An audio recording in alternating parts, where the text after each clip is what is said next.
أعوذ بالله من الشيطان الرجيم بسم الله الرحمن الرحيم. Allah bukan hanya senang kepada kata-kata istighfar. Allah bukan hanya akan pasti menghapus dosa-dosa orang yang beristighfar, tapi yang lain Allah juga selain menghapus dosa-dosa kita, setiap kali kita beristighfar Allah kasih hadiah loh. Jadi bukan cuma Allah nge-read, Allah typing, Allah ngebalas, Allah ngechat sama kita, tapi Allah juga tiba-tiba ngirim gosen. Tiba-tiba di rumah kita, Bu, ini ada yang ngirim, Mas, Kak, Bang gitu, ini ada yang ngirim gosen. Pas dibuka hadiah dari siapa? Dari Allah. Coba. Allah itu bukan cuma senang kalau kita bilang maafin saya ya Allah, langsung Allah read, langsung Allah typing, ya udah dimaafin. Bukan cuma segitu. Pas begitu kita nulis kayak gitu, Allah langsung nyiapin kado, hadiah, send kepada kita. Bisa sampainya hari ini, bisa sampainya besok, bisa nanti dikasihnya di akhirat. Karena di akhirat kita lebih butuh itu daripada di dunia. Yang pasti Allah nge-send hadiah buat orang yang bersifat. Pasti itu 100% Allah kasih. Cuman ada yang dikasihnya sekarang, ada yang kasihnya ntar sore, ada yang dikasihnya besok, ada yang dikasihnya someday, ada yang kasihnya next time pas nanti kita di akhirat. Yang jelas Allah pasti ngasih kita hadiah. Makanya kalau kita udah istighfar, kita tuh kayak astagfirullahaladzim, astagfirullahaladzim ya Allah, berarti udah dimaafin dosa. Plus kita bayangin, aduh saya punya hadiah nih dari Allah nih, surprise, cuman belum tahu. Nanti Allah kasih kapan? Begitu kita butuh Allah kasih. Kayak 3 orang yang terkurung di dalam gua kan, hadis populer itu. 3 orang terkurung di dalam gua, yang membuat mereka bisa selamat apa? Hadiah-hadiah terhadap amal soleh mereka di masa lalu kan ya. Yang tadi kita baca di ayat ketiga, Allah pasti membalas setiap kebaikan dengan kebaikan. Allah pasti balas. Istighfar itu bagi Allah itu kebaikan. Padahal istighfar itu kewajiban gitu ya. Namanya orang berbuat salah kan wajib minta maaf kan.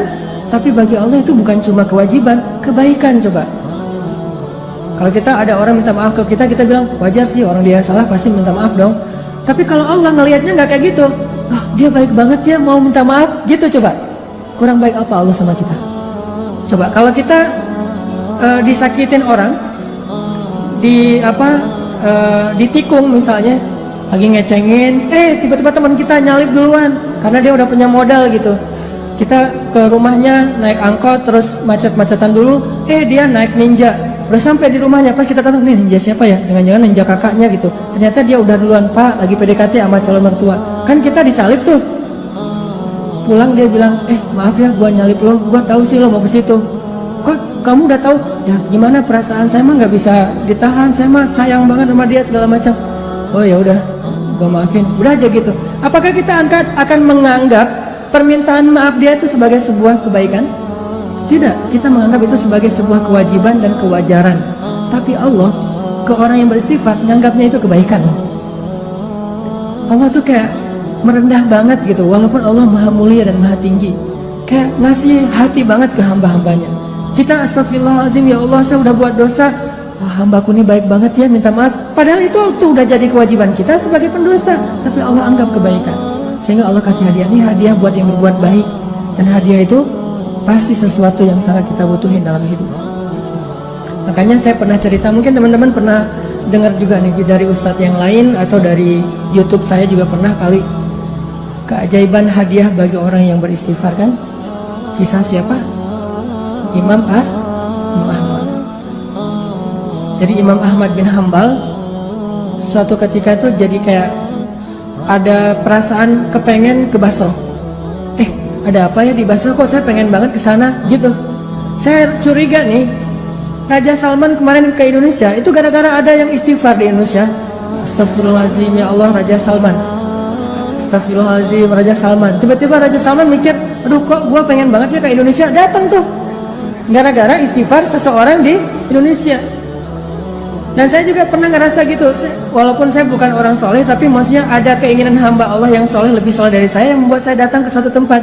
Di Bandung itu saya pernah diundang oleh salah satu universitas, namanya Universitas Telkom. Tuh ngundang saya tuh berkali-kali, bentrok aja nggak bisa. Tiba-tiba bukan saya yang datang, tapi saya dan pemuda hijrah bikin acara gosipnya di Universitas Telkom. Jadi bukan saya doang yang datang, satu tim rame tuh. Yang datang waktu itu pesertanya sekitar 6.000 orang. Kata teman-teman panitia, Ustadz, kita itu ngundang Ustadz berkali-kali nggak bisa loh. Dan terakhir sejak Ustadz mulai banyak yang undang-undang, itu WA saya tuh nggak pernah dibaca loh Ustadz. Tapi kita nggak putus asa Ustadz. Nggak bisa ngundang Ustadz lewat Japri, kita ngundangnya lewat Allah. Pakai istighfar. Ya Allah, astagfirullahaladzim, Haranataki datangin dong ya Allah, astagfirullahaladzim, Haranataki, astagfirullahaladzim. Tiba-tiba kita pilih di antara beberapa list yang kita mau bikin acara gosip, Telkom University itu paling memungkinkan, kita bikin di situ. Ini hasil istighfar ya Ustadz. Artinya luar biasa kan? Coba praktekin. Ya Allah, dia ya Allah, tapi saya lupa namanya, nggak tahu namanya siapa gitu. Pokoknya kurang lebih wajahnya tuh mirip-mirip Claudia gitu ya Allah, gitu-gitu. Tapi cek dulu ya, itu orang masih sendiri atau sudah berpasangan. Jangan sampai dia cerai. Kenapa dia cerai? Istighfar kita kan nggak boleh ya. Beristighfar demi orang lain putus gitu, nggak boleh. Pasti orangnya harus single dulu. Ya astagfirullahaladzim, astagfirullahaladzim. Pas kita ada hajat, ya Allah beri saya jodoh yang solehah, yang hafizah, yang qanitah, yang segala macam. Pas ketemu benar, Neng, Kak namanya siapa? Solehah, qanitah, hafizah gitu. Sesuai dengan permintaannya. Walaupun dia baru belajar tahsin 1 gitu, tapi namanya solehah, qanitah, hafizah. SQF, solehah, qanitah, hafizah. SQH. Nah gitu deh pokoknya. Jadi Imam Ahmad, by the way teman-teman, Imam Ahmad itu ulama dengan hafalan hadis yang terbanyak loh. Tahu berapa hafalan hadis Imam Ahmad? Kalau kita kan hafal hadis itu 1 ya, dari dulu sampai sekarang. Innamal a'malu ini ya.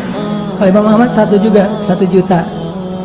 Hafalan hadisnya 1 juta. Imam Syafi'i aja gurunya Imam Ahmad itu respect banget, takjub sama Imam Ahmad. Imam Syafi'i tahu sendiri kan, yang hafalannya itu gimana? Kalau baca buku, beliau takut hafal. Baca buku takut hafal. Jadi kalau dia baca buku 2 halaman gitu, 1 halaman ditutup. Aduh, saya takut nih kehafal. Ditutup dulu biar nggak kehafal. Coba kita tuh, aduh gimana ya cara hafal? Imam Syafi'i, aduh khawatir kehafal, nggak sengaja. Nggak sengaja kehafal. Kita mungkin satu-satunya yang kita hafal nomor telepon, cuma nomor telepon si dia. Kadang nomor telepon sendiri juga nggak hafal loh. Ustaz, nomor teleponnya berapa? Ntar ya, cari dulu. Tapi kalau nomor istri saya aja saya hafal banget tuh. Imam Ahmad hafalannya 1 juta hadis. 1 juta hadis, dan itu bukan cuma teks dengan sanad-sanadnya dari ini 1 juta. Saking luar biasanya kesolehan Imam Ahmad. Kan jadi selebgram banget tuh di masa beliau tuh ya. Followersnya udah jutaan lah pokoknya Imam Ahmad mah. Di mana-mana pengen Imam Ahmad, ngejapri, tapi kan namanya orang udah sibuk kayak Imam Ahmad kan nggak bisa ngebales. Akhirnya ngejapri langit. Tiba-tiba Imam Ahmad kepengen, saya pengen banget ke Basrah. Ada apa ya di Basrah? Padahal saya nggak kenal orang loh di Basrah, tapi pengen.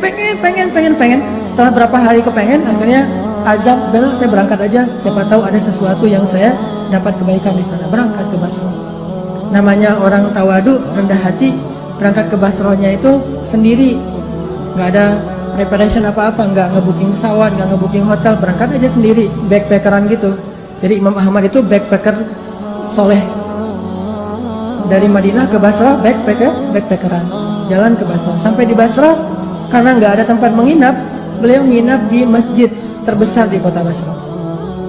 Di dalam masjid lagi tidur, diusir sama marbot. Bang, ngapain tidur di sini?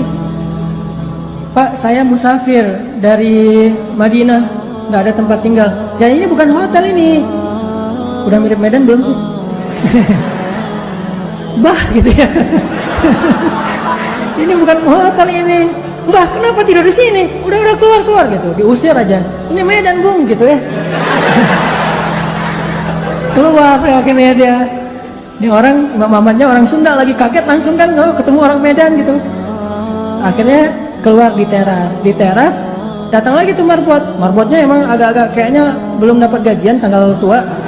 Agak-agak nyebelin gitu. Kok masih tidur di sini? Kata tadi nggak boleh di dalam. Akhirnya saya tidur di luar. Ya ini masih juga masjid. Udah keluar. Diusir aja.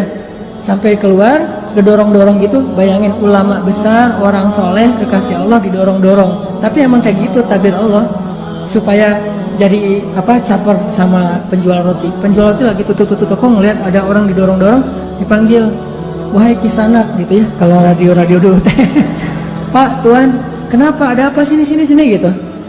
Tuan butuh apa? Saya musafir, pengen tempat istirahat tapi diusir di masjid. Oh ya udah, diistirahat aja di rumah saya kecil tapi lumayan lah untuk istirahat malam ini. Ya jazakallah khair, wahyakum. Udah tinggal di situ. Subuh menjelang subuh, pas waktunya tahajud, Imam Ahmad bangun ngelihat si penjual roti lagi bikin roti, kan habis subuh dia jualan, jadi bikinnya sebelum subuh. Lagi bikin roti, ngaduk-ngaduk gitu. Setiap dia ngaduk dia bilang astagfirullahaladzim gitu. Bayangin, dawamkan satu perbuatan yang dibarengi dengan istighfar. Lagi nyalain motor, astagfirullah gitu. Bisa, lagi ngaduk juga bisa, lagi ngapain juga bisa, selama itu satu perbuatan yang mubah itu boleh-boleh aja. Jangan sambil berbuat dosa istighfar gitu. Atau istighfar tapi asik. Gimana istighfar tapi asik? Istighfar sambil main PlayStation. Wah, astagfirullahaladzim gitu. Nah, itu mah nggak boleh ya. Itu namanya mencampur adukan antara hak dan wala talbisul haqqa bil batil. Janganlah kalian mencampur adukan hak dan batil. Astagfirullahaladzim. Daripada ngelamun, daripada bengong gitu, mending daripada bersiul, ya udah astagfirullah aja. Walaupun mungkin bersiul boleh-boleh aja, tapi ya nggak dapat pahala, walaupun nggak dosa juga gitu. Astagfirullah. Imam Ahmad perhatiin, ini saya ngelihat udah 10 menit istighfar melulu. Didatengin sama Imam Ahmad. Tadi kepo juga. Mas, Bang, kan di Medan ya, Bang. A gitu. Oh, orang Bandung ya. Bang, saya lihat abang istighfar terus setiap ngaduk ini. Ya, kenapa? Enggak, saya penasaran aja, udah berapa lama kayak gitu? Alhamdulillah udah sekitar 10 tahun saya kayak gini. Saya selalu kalau ngaduk roti itu istighfar biar ada kebaikan setiap adukan roti. Siapa tahu rasa rotinya lebih gurih kalau bahasa kita. Oh, udah 10 tahun. Udah 10 tahun, alhamdulillah. Terus boleh tahu nggak hasil dari dawamnya istighfar 10 tahun itu apa? Abang udah dapat apa nih dari istighfar? Alhamdulillah, sejak saya istighfar kayak gini, Allah selalu ngasih apa yang saya minta. Gak pernah saya berdoa yang Allah tolak, semuanya dikabulin sama Allah, kecuali satu yang belum dikabulkan. Apaan? Saya tuh pernah berdoa, ya Allah, saya pengen banget selfie sama Imam Ahmad. Pengen banget tuh. Gak apa-apa, Allah sekali aja, yang penting bisa ketemu sama Imam Ahmad. Pengen jabatan tangan, pengen tahu wajah orang yang hafal hadis 1 juta hadis itu kayak gimana. Saya minta ke Allah, cuman mungkin belum aja, tapi saya yakin pasti akan dikabulkan. Imam Ahmad langsung nangis coba. Masya Allah. Jadi ini nih yang menarik saya ke Basra nih. Istighfar dialah yang membuat Imam Ahmad pengen banget ke Basra, bela-belain habis-habisan sampai diusir-usir di masjid gara-gara dia beristighfar. Jadi pengaruhilah hati seseorang, pengaruhilah hidup seseorang dengan istighfar kepada pemilik hati dan kehidupan orang itu.